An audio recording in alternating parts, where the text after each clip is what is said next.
ఒకటో శ్లోకం చూడండి. యద్యద్విభూతిమత్సత్వం శ్రీమదుర్జితమేవ వా తత్తదేవావగచ్చత్వం మమ తేజోంస సంభవం.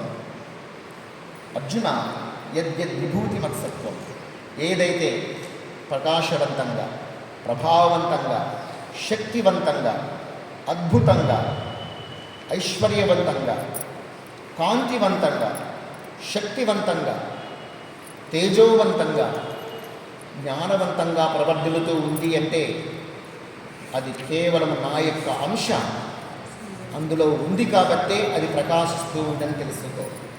ఒకరు బాగా భగవతి చదువుతున్నారంటే వాళ్ళలో కొద్దిగా భగవంతుని అంశం ఎక్కువగా ఉంది. ఒకరు చాలా అందంగా ఉన్నారు అంటే వాళ్ళలో భగవంతుని అంశం ఎక్కువగా ఉంది.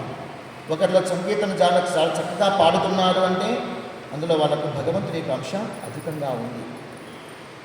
వికాసవంతంగాను, శోభాయవంతంగాను, ప్రభావవంతంగాను ఉంది అంటే వాళ్ళలో ఉండే భగవంతుని శక్తి అధికంగా ఉందని గుర్తించు. వాళ్ళది కాదు అక్కడ, వాళ్ళలో భగవంతుని తత్వం ఎక్కువగా ఉందని గుర్తించాలి మనం.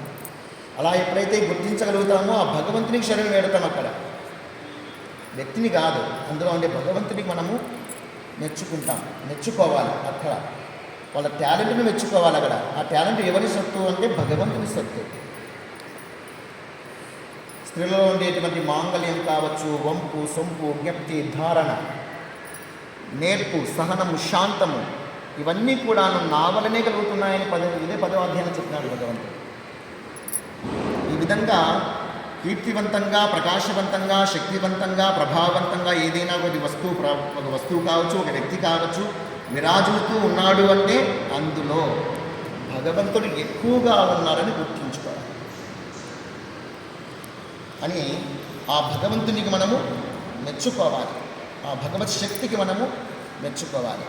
ప్రతిరోజు కూడాను మన గోపాలప్రసాద్ వచ్చి కూర్చొనేసేసి 18 భగవద్గీతను చెబుతుంటే గ్రంథశాల చెప్తున్నట్టు ఎంత బాగా మధురంగా చెప్తుంటారంటే నేను అసలు దేశంలో చూస్తున్నా ఒకవైపు మనసు పెట్టింది ఆయన మీద.